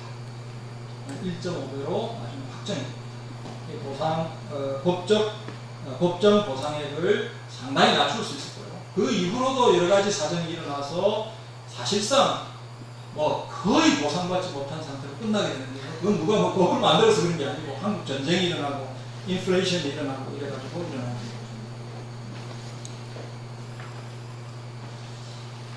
이 농지개혁이 우리 한국 사회에 어떤 영향을 미쳤느냐, 농지개혁을 통해서 2차 세계대전 이후로 세계 최고 수준의 평등집권 상태가 실현됩니다. 그러니까 평등집권, 농민들이 다 자기 땅을 가지고 있으니까 이거는 일을 하면 할수록 자꾸 재산이 늘잖아요. 그래서 농민들이 그전하고는 달리, 소작농일 때와는 달리 자발적으로 밤낮을 가리지 않고 일을 하고, 그래서 벌어들인 소득을 저축을 했다. 자식들 공부를 시킵니다. 실제로 통계를 보면 농업 생산이 아주 많이 늘어나게 되고요. 농업 생산성도 비약적으로 올라가고요. 대학교가 엄청나게 늘어납니다. 대학교에 진학하는 학생 수도 급격히 늘어납니다. 여러분, 우리 한국의 요즘 한국 사회를 움직이는 엘리트들이 그 출신을 이렇게 조사를 해보면 원래부터 부자가 아니에요. 다 이 소농의 자식들입니다. 대부분 그래요. 여기 판사, 국회의원, 뭐 심지어 대부분 그래요. 그러니까 요즘 한국 사회를 움직이는 분들은 가난한 사람들을 무시하면 안 되는 거예요. 자기들도 거기 출신이에요. 그래가지고 자기 부모들이 죽으라고 이래가지고 대학 공부시키고, 대학 공부시키는데 돈이 없으니 땅 팔고 소 팔고 땅 팔고 그렇게 해서 자기가 엘리트 된 거예요. 근데 그 자리에 올라갔다고 모른 척하고, 난 원래부터 이렇게 위세를 부리고 돈도 많고, 난 원래 이렇게 우리는 이런 계층이야, 우리 건드리지 마, 이렇게 해서 곤란한 거 아니겠습니까?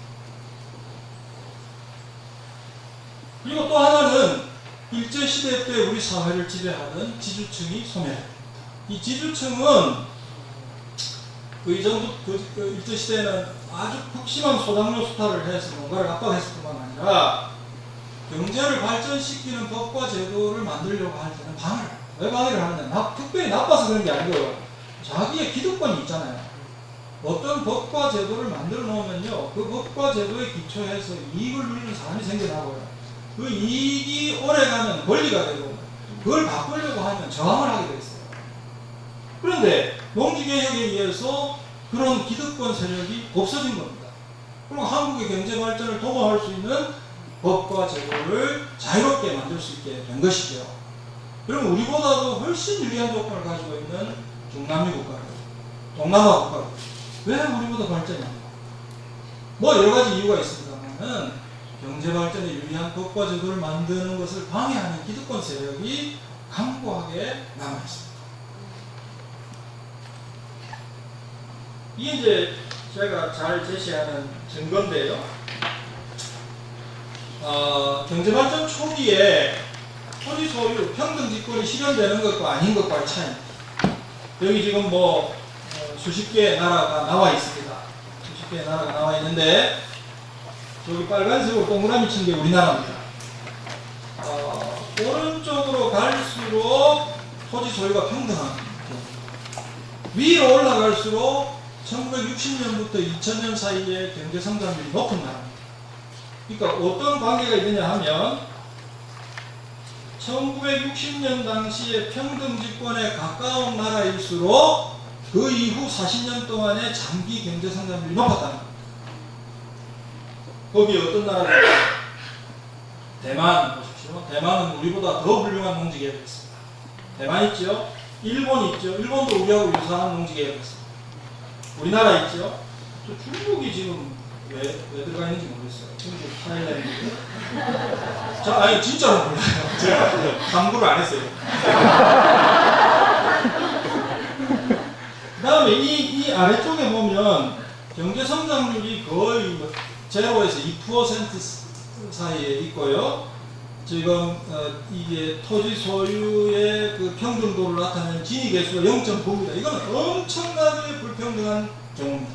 거의 몇 개 가문이 땅을 다 가지고 있는 거예요. 그런 나라 한번 보십시오. 여기 아르헨티나, 페루, 엘살바도르, 구아테말라, 파라과이 이거 다 어디입니까? 중남미 국가들입니다. 중남미 국가들이 토지 문제가 심각한 거 아시죠? 그 자기들도 알아가지고 토지 개혁을 하려고 무단히 애를 썼는데 안 되는 거예요. 그런 나라들이 60년 당시에 토지 소유 분포가 극도로 불평등했던 나라들, 장기 경제 성장률도 맞습니다. 그래서 이런 토지 소유의 평등도와 경제 성장 사이에는 굉장히 밀접한 관련이 있다는 것을 우리가 짐작할 수가 있죠. 우리나라가 왜 잘 살게 됐을까? 온갖 얘기 있습니다. 근데 농지개혁 했다는 얘기를 안 해요. 우리나라가 한국이 왜 잘 살게 됐을까? 6.25 자본주의다. 뭐 박정희 대통령의 지도력이다. 뭐 등등등 하는데요.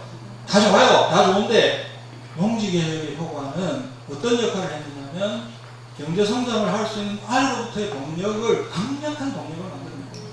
그리고 여기서 농지개혁을 통해서 한국을 이끌고 갈 엘리트들이 마구 배출이 되는 겁니다. 이게 얼마나 중요한 것입니까? 물론 한계가 있습니다. 제일 치명적인 한계는 조봉암 선생을 사형시켰습니다. 그리고 토지 분배를 해서 일시적으로 평등집권의 상태를 실현했지만 지속을 못시켰어요. 지금은 이제 우리 한국의 토지 소유 분포가 또 굉장히 불평등했어요. 몇십 년 동안에 이제 또 바뀐 거죠.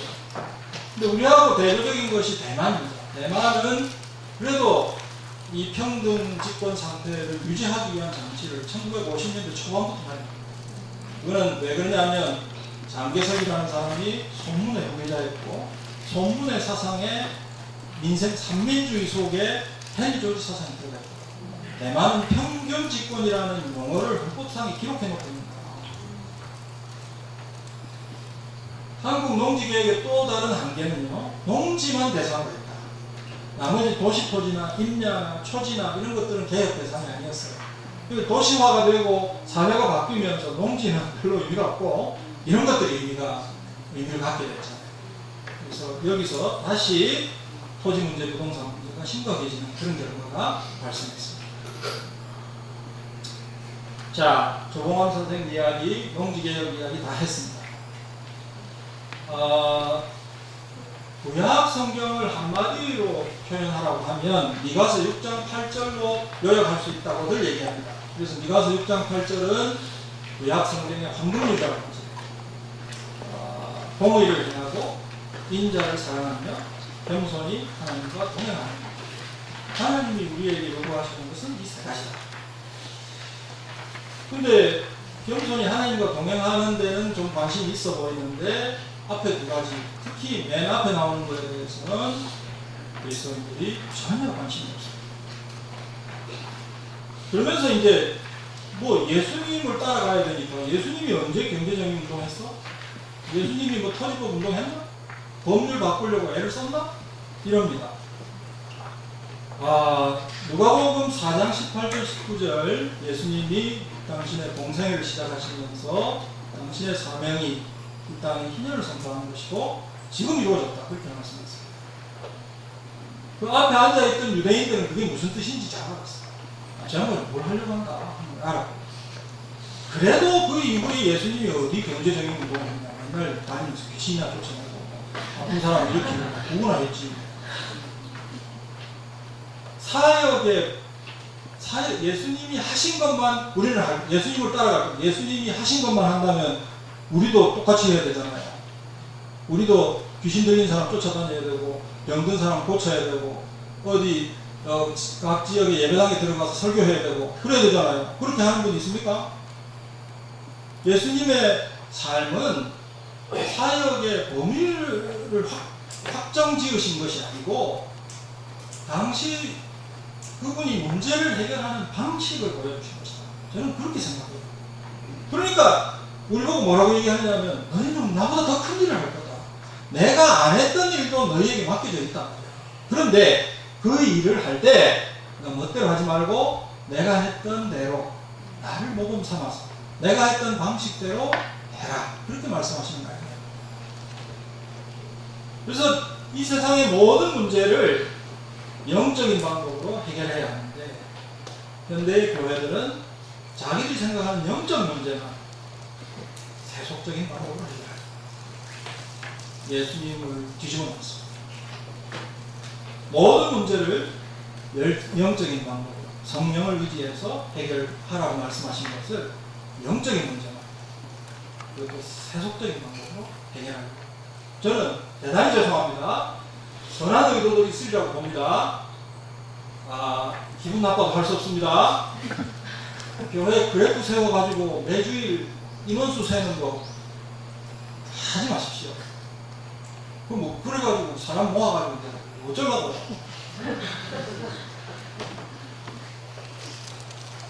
이해는 갑니다만,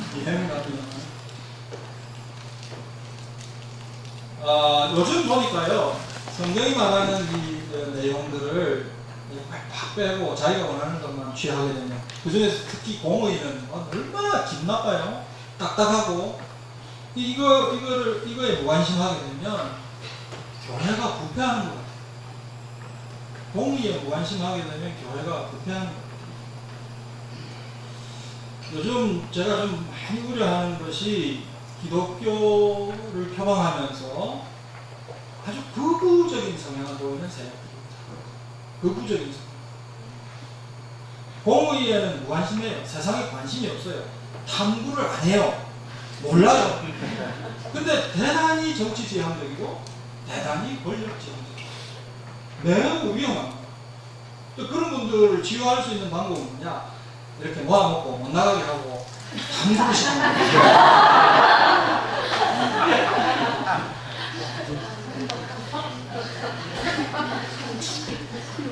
반대로 이제 사회운동을 하다 보면 저도 사회운동을 10년 넘게 했습니다만 이 뭐 성령님, 십자가 복음 이런 거에 좀 이렇게 무뎌져요. 그러고는 이제 뭐 정부가 잘못하는 거 성명서 써야 되고 칼럼 써야 되고 나가서 막 싸워야 되고 막 이러다 보니까 이 비판은 잘하는데요. 나중에는 시간이 갈수록 힘이 없어져요. 아무 힘이 없어요. 막 기도하고 성령을 의지해서 할 때는 한마디를 해도 상대방이 벌벌 떠는데요. 머릿속에 지식이 꽉 차고 뭐 아무리 무장하고 나가서 100마디를 해도 눈도 깜짝 안 해요. 요즘 와서 저는 헨리 조지 선생님과 대천덕 신부님의 신학이 자꾸 더 중요해지고 있다고 생각합니다. 우리 예수원 식구들은 하도 대신부님 얘기를 많이 듣고 물리적으로 들었기 때문에 그걸 당연하게 생각하시는데요. 세상은 전혀 안 그래요. 여러분 지금 별세계에 살고 있어요. 전혀 이런 식의 신학이나 방향을 존중하는 교회가 자꾸 사라지고 있어요. 뭐 이런 건 있어요. 대신분이 워낙 훌륭한 분이니까 되신 분이 한대요. 그럼 되신 분이 말씀하신 메시지는 전혀 몰라요. 탐구를 안 해요. 되신 분은 잘 아닌 거예요. 근데 자꾸 더 정리해지고 있어요. 성령과 공의는 같이 간다. 십자가 복음은 몸통이고 성령과 공의는 양날개다. 이 둘이 없으면요 나아갈 수 없잖아요. 요즘 교회의 모습이 바로 그런 모습이다.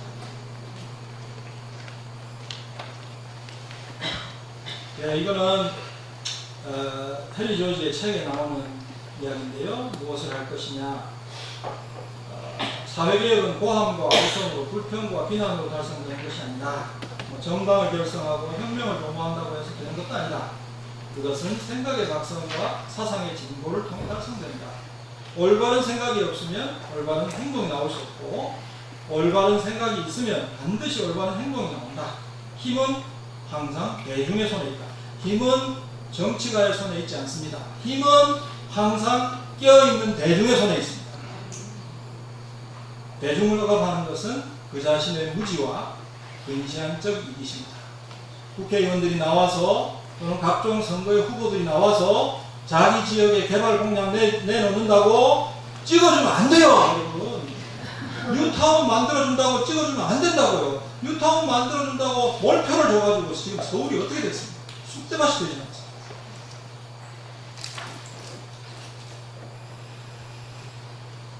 생각할 수 있는 사람이라면 누구나 이 일에 이바지할 수 있다. 방법은 간단하다. 처음에는 자기의 생각을 분명하게 하고 그 다음에는 만나는 사람들의 생각을 각성시키기 위해서 노력하는 것이다. 여러분 제가 이런 강의를 하면 저는 뭐 할까요? 여기 다음 나와있죠? 그런 질문 하지 마세요. 누구든 고상한 사상을 갖게 되면 횃불을 붙이는 불꽃을 피울 수 있고 숫자가 많든 적든 만나는 사람들에게 영향을 끼칠 수 있다. 그 영향이 어디까지 이어질지 그는 알 수 없을 테지만 제가 이렇게 말씀드린 영향이 어디까지 이어질지 나는 모르지만 포도원 주인은 알고 있습니다. 헨리 조지 선생님의 책인데 저는 이 세 권을 영저 트리오라고 부릅니다. 시간 되시면 읽어보시기 바랍니다.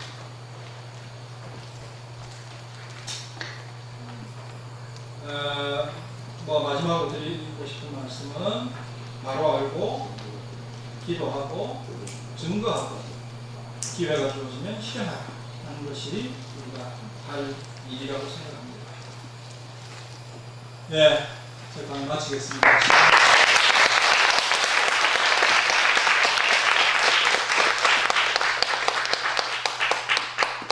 5분 정도 남아있는데요. 5분 정도 남아있는 거 맞죠? 15분 정도. 15분 남아있어요? 질문을 좀 길게 봐도. 네. 혹시 제 강의에 대해서 질문이 있으시면 해주시기 바랍니다.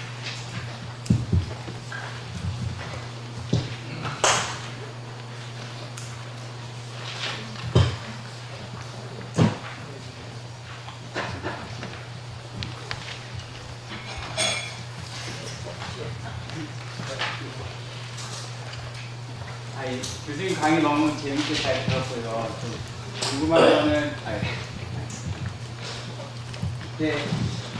조봉환 선생님이 농지개혁을 할 때는 어쨌든 농민들의 그 강력한 지지라는 정치적 동원이 가능했지 않습니까? 그런데 최근에 보면 어떤 조세저항이라든지 사실 여기 토지개혁 모임에서 주장하는 보유세를 높이자는 부분들이 어떤 정치적인 동원 없이 가능할까라는 물음이 계속 조금 있는 상황이고, 하나 다른 질문, 사실 제가 좀 경찰에 대한 이해가 짧아서 최근에 뭐 피케티라든지 아니면 ILO에서 뭐 소득 임금주도 성장률 이런 부분들이 나오고 있는데 한국적 상황에서는 어떤 토지 개혁이라든지 토지 경제하고 좀 만날 수 있는 접점이 있지 않을까 그런 생각이 돼서 그런 주장들이 한국 경제나 한국 토지 상황에 대해서 시사하는 바가 있다면 좀 짚어주셨으면 좋겠습니다.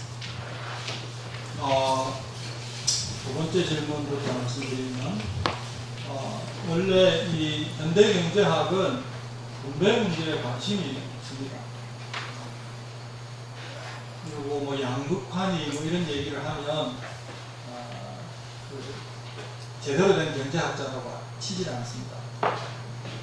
그러다가 이제 2008년 금융위기 이후로 워낙 이게 심각해지고 후진국뿐만 아니라 선진국에서도 문제가 되고 시위가 일어나고 이러면서 좀 경제학계의 분위기가 바뀌기 시작했고요. 그 와중에 이제 이런 양극화 문제, 공개 문제, 불평등의 문제를 다루는 학자들이 부각되기 시작했죠. 근데 숫자로 치면요, 정말 숫자가 적어요. 그래서 다행스러운 일이라고 생각하고요. 원래 경제학이 그랬던 건 아니고요. 원래 경제학이 처음 생길 때는 분배 문제가 핵심 주제였어요. 그러다가 이제 20세기에 들어오면서 그게 사라진 것이죠. 바람직한 현상이라고 생각하는데요. 제가 그 피케티의 책을 안 읽어봤어요. 좀 읽어봐야 되겠어요. 근데 책이 아직 번역이 안 돼 있고, 내가 영어로 뭐 700페이지, 800페이지 되는 걸 읽어주니까 눈도 아프고, 뭐 9월이나 10월에 번역돼서 나온다고 하니까 한번 검토를 해보려고 합니다. 그러려고 하는데, 글쎄요, 뭐 우리 헨리 조지를 공부하는 사람 입장에서 보면 그렇게 특별한 얘기는 아닐 거다.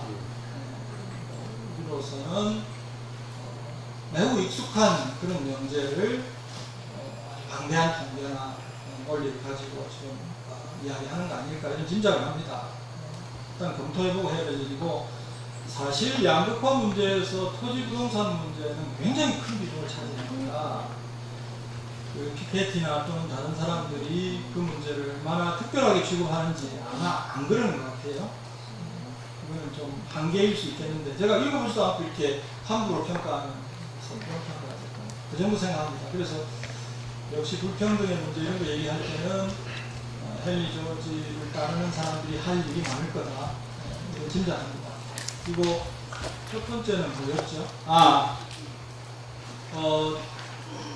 이런 세금을 통해서 평등지권을 실현하자 하는 것은 노무현 정부 때 아주 적극적으로 했지요. 그리고 실제 정책적으로 성공도 했고요. 어떻게 해서 보유세를 강화해 갈지 장기 로드맵이 법률 안에 기록됐습니다. 굉장히 놀라운 일인데요. 2017년까지 보유세를 강화하는 플랜이 법률 안에 구체적으로 기록됐습니다. 그래서 놀라운 성과를 거두었는데 그걸 지켜내지를 못했어요.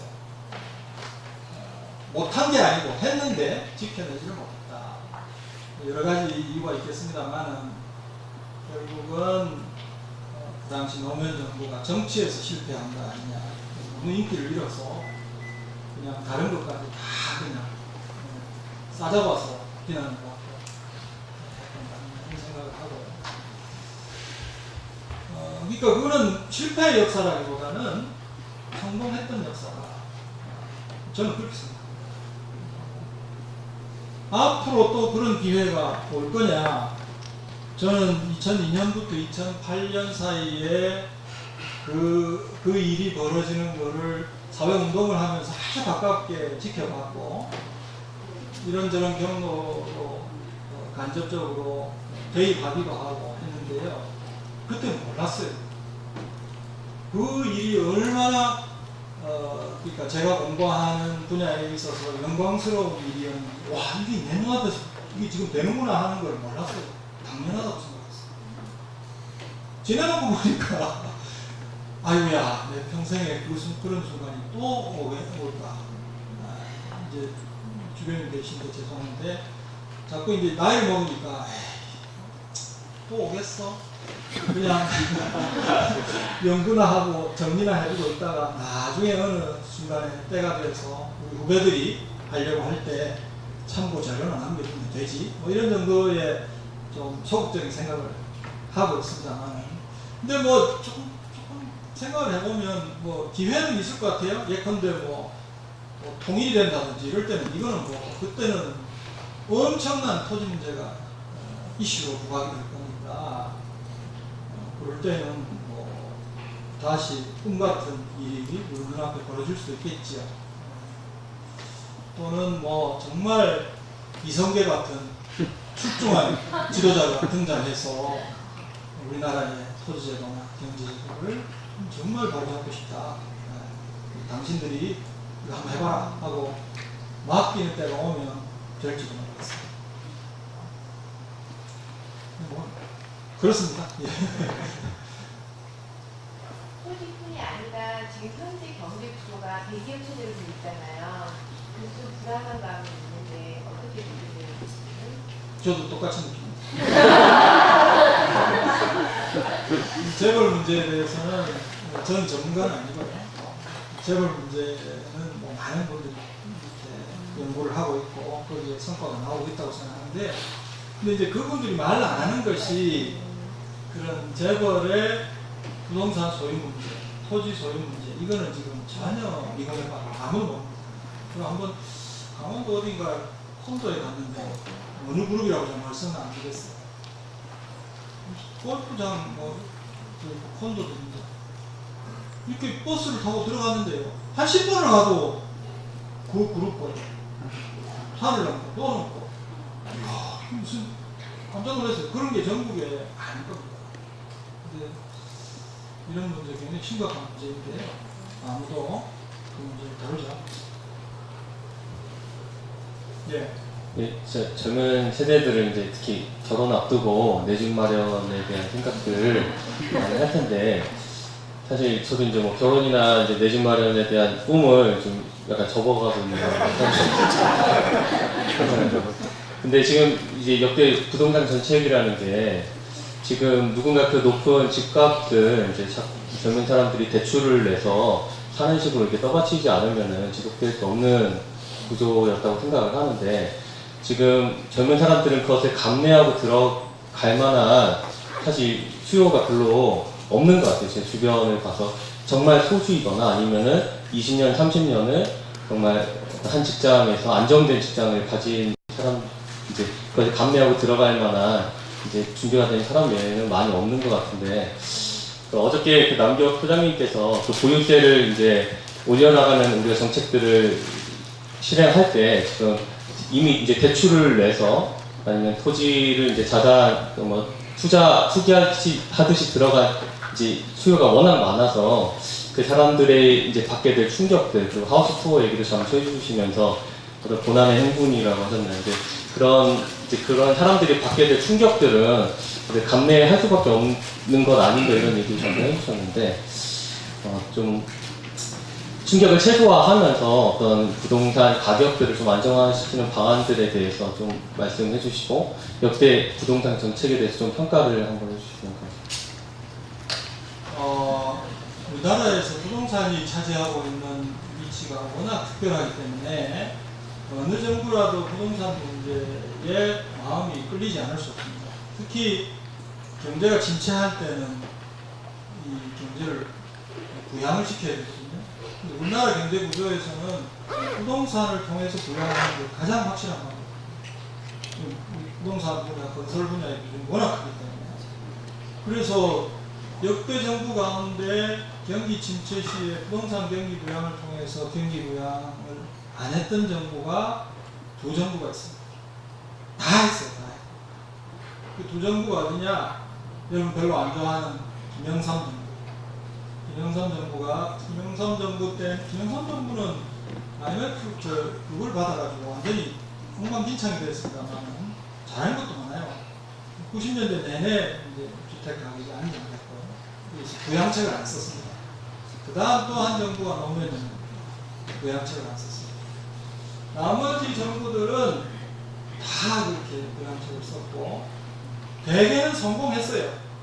대개는 성공했는데, 성공 못한 유일한 정부, 지금 현 정부는 계속 가고 있으니까 두고 봐야 돼요. 이명박 정부. 이명박 정부는 부동산 경기 부양을 하려고 무지 애를 썼는데 잘 안 됐어요.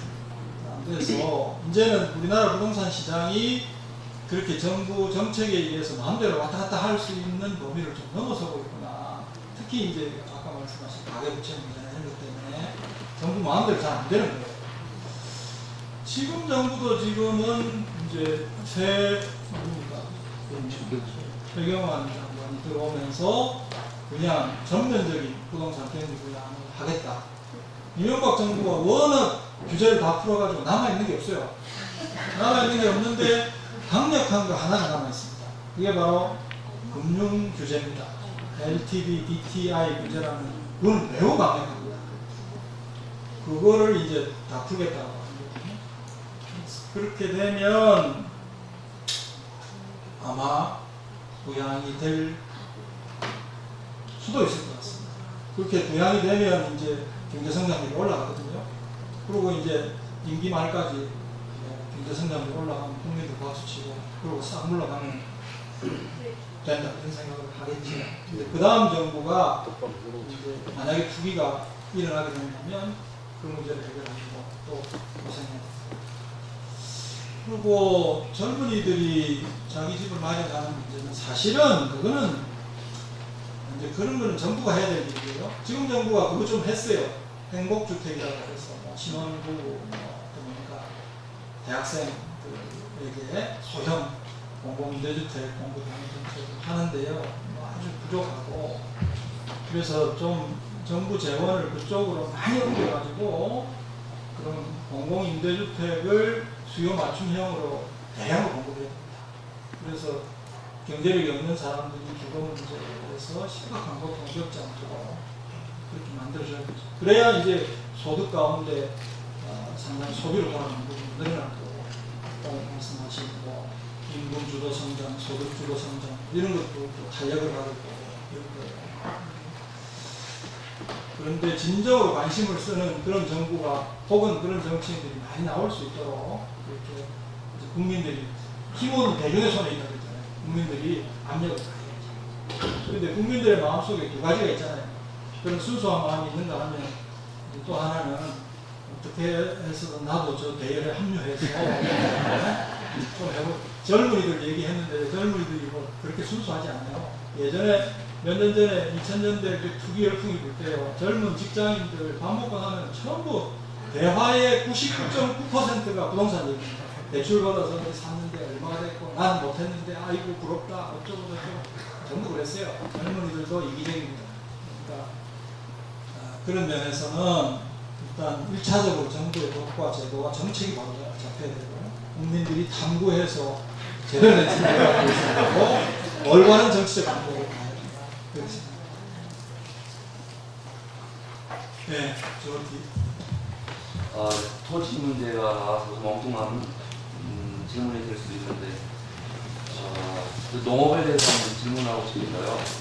경제학적으로 우리 한국이 지금 이제 공업 국가인데 공업의 생산이 자꾸 이제 바뀌니까 기술도 앞으로도 바뀌고 그래서 앞으로 우리나라의 어떤 그 차세대 또는 차차기든지 우리 국민들이 살아가는 방향과 이 농업이 좀 어떤 역할을 하고 할 수 있을지 저는 개인적으로 우리가 농업으로 돌아가야 되지 않나 하는 생각을 낭만적으로 하고 있는데 실질적으로 우리나라의 흐름을 보면 뭐 그렇지는 않죠. 그래서 더 그런 쪽으로 우리가 목소리를 좀 더 내야 되는 것이 아닌지 선생님 보실 때는 어떠실지 한번 좀 그런 생각이 있으신지. 생각이 없습니다.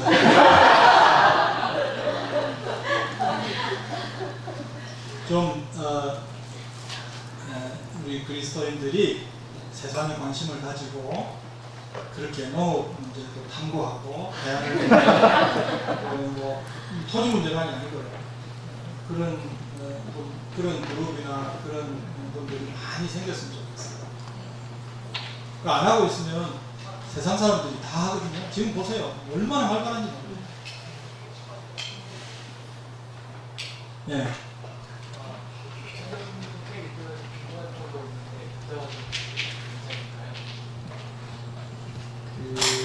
첫 번째는 복수세율 재산세제라는 two-way tax system. 토지분 재산세 세율은 높이고 건물분의 재산세 세율은 낮추어서 가는 뭐 개혁 세제 방식이라고 하는데 그래서 잘 이루어진 사례가 있는지 어떤 도시나 나라가 있는지 궁금했고요. 그리고 두 번째는 신용협동조합, 믿기지 않을 정도의 이자만 받는 일에 또 잘 이루어진 사례가 있는지, 혹시 그라민뱅크에 대해서 어떻게 생각하는지. 두 번째에 대해서는 탐구를 안 해서 잘 모르고요. 첫 번째는 투레이트 텍스라고 하는 것은 미국의 펜실베이니아주 지방 도시들에서 실제로 한 겁니다. 그래서 주 헌법을 고쳐가지고 건물에 부과되는 재산세 세율을 낮추고 토지에 부과되는 재산세 세율을 높이는 그런 개혁이 이루어졌고, 지방 도시 차원에서 채택을 해서 좋은 성과를 거두었고, 이게 성과가 좋으니까 자꾸 조금씩 확산되고 있어요. 미국에서 주로 이루어졌던 그런 개혁, 지방 세제 개혁. 미국의 재산세라는 건 토지 건물 안 가리고 똑같은 세율을 부과하거든요. 근데 이제 거기서는 토지 건물 구별을 해서 세율을 달리 적용하는 그런 방식이죠. 신용협동조합, 요새 협동조합 뭐 유행이잖아요. 근데 재밌는 거는 서양에서는 다 이미 바람이 지나갔더라고요. 19세기 그러니까 19세기 후반기 유럽에서는 이 협동조합 바람이 거슬리 불었어요. 그리고 뭐 요즘도 그 명맥이 이어지고 있습니다만, 한국은 이제 협동조합 안 하면 마치 뭐 개혁이나 이런 거는 관심 없는 것처럼 이렇게 보일 정도의 분위기가 형성되는데 좀 지켜봐야 되겠습니다.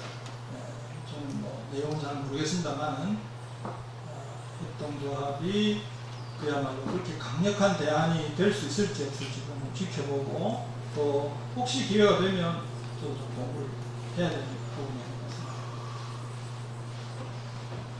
네. 아까 부동산 얘기 나와서 궁금해서 물어보는 건데요. 제가 예전에 봤던 그 자료에서 보면은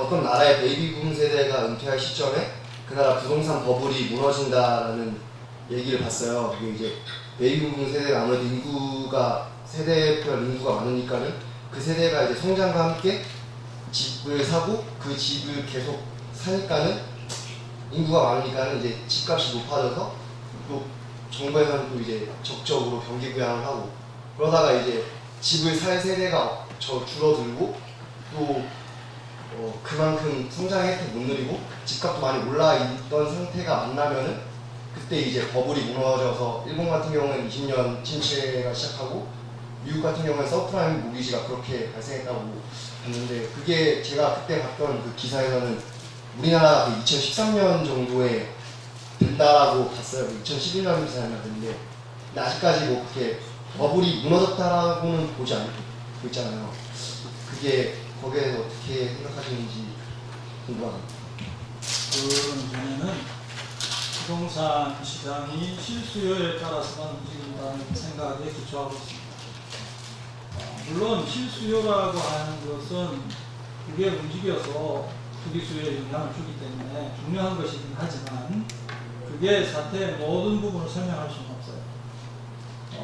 언제 어떤 이유로 해서 투기 수요가 가세하게 되면 얼마든지 부동산 버블이 생겼다가 투기 수요가 사라지면 꺼질 수 있습니다. 반드시 베이비 부머들의 숫자가 늘을 때는 주택가격이 올라갔다. 그 사람들이 이제 지나가고 나면 거품이 꺼진다. 이런 거는 실수요 기반인데요. 부동산 거품이라는 거는 실수요 때문에 생기는 게 아닙니다. 투기 수요 때문에 생겼다가 투기 수요가 사라지면 꺼지는 거예요. 그래서 조금 그 부분에서는 동의하고 이런 부분이 있고요. 한국에서는 지난 2000년대에 부동산 거품이 생겼는데 그렇게 거대하게 안 생겼어요. 미국이나 영국처럼 그렇게 거대하게 안 생겼고, 뭐 일정한 규모의 거품이 국지적으로 생겼습니다. 그게 지난 2008년부터 지금까지 상당히 꺼졌죠. 그런데다가 이제 28년 금융위기까지 있었기 때문에 상당히 꺼졌고, 사실은 수도권의 아파트 가격은 거의 한 40% 정도 내렸습니다. 그러니까 부동산 거품이 꺼졌다고 볼 수 있고, 그 꺼진 것이 뭐 실수요의 변화 때문에 생긴 거냐? 저는 그렇게 안 보고요. 2000년대에 형성됐던 그런 투기 수요가 갑자기 사라지면서 생긴 그런 문제가 아닙니다. 이렇게 봅니다. 조금 이야기 내용이 다르고 또 하나는 2008년인가부터 우리 이제 소위 부동산 분야에 그 인기 있는 전문가들이 있어요. 몇 사람 있어요. 그 중에 한 사람이 부동산 대폭락 시대가 온다. 그래가지고 책을 썼어요. 한 4, 5년 전에 썼을 거예요.